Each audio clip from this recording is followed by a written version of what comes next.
Believe that voters determine the leader of the Republican Party, and President Trump is the leader that they look to. I support President Trump. Voters support President Trump. He is an important voice in our Republican Party, and we look forward to working with him. This comes as the media is pushing the story that the GOP is in a civil war. But a new column by author Jeff Greenfield says not true. He says the GOP is speaking with one voice, and that voice is Donald Trump's. Joining us now to discuss our former Republican Congressman from New York, Peter King, and Democratic strategist Bill Caruso. Gentlemen, thank you for joining us. I will start with Peter. What do you think? Do you think that there is a civil war and that the Republican Party is coming apart, or they're actually coming together? Well, it's not coming apart. I mean, I think we can always do without these type inter-party struggles. But the Republican Party is strong, and I think by the time the election day comes along or the next campaign comes around, Republicans will have enough substantive issues to use against Joe Biden. And again, in the first by-election of a president's term of office, the out-of-office party generally gains anywhere from 10 to 30 seats. I think we gained about 64 seats against President Obama back in 2010.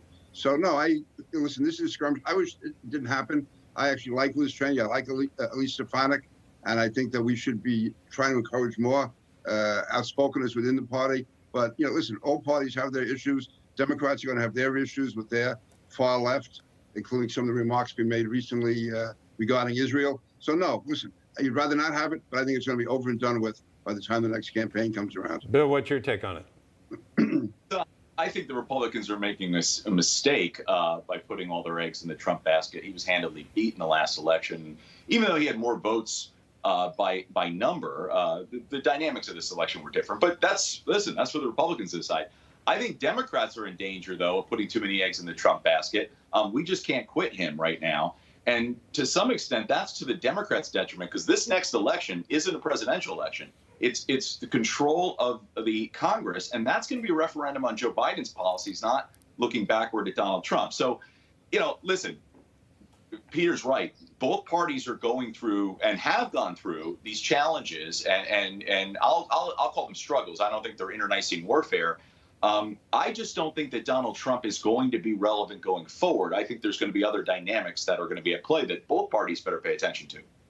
Congressman King, to Bill's point, former President Trump, he's endorsed a lot of folks and they've won seats. Do you think that he will remain relevant as we move forward in looking into 2022, or do you think that it's not going to matter as much? And to Bill's point, I think we have to say he's going to be relevant. He is the titular head of the party, and he has a very, very strong following. If I were advising President Trump, I was saying if he wants the Republicans to make gains in the House and take back the House, we should campaign on the issues where we think Joe Biden is weak, whether it's going to be illegal immigration, whether it's going to be the Middle East, whether it's going to be gasoline prices. Those are the issues to use. And if President Trump wants to campaign for those candidates he feels strongly about, that's important too. But he should not make himself the issue of the campaign. We shouldn't be relitigating the 2020 campaign. We should be focused on President Biden. Listen, that's what the Democrats did in 2018 when they picked up so many seats in the House. They focused on just attacking President Trump, and they were able to score.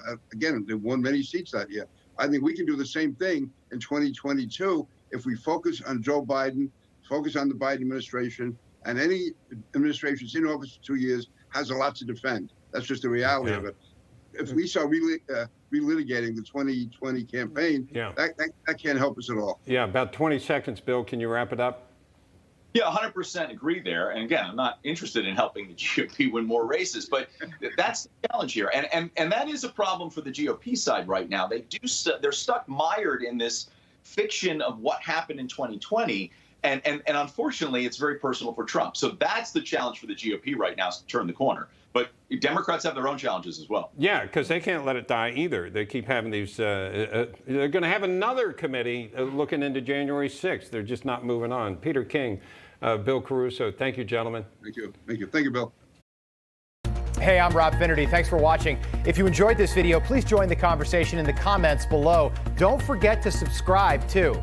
Hit the bell icon to be alerted to breaking news. And remember, there's a whole lot more on Newsmax TV, America's fastest growing cable news network. Newsmax TV, we're real news for real people.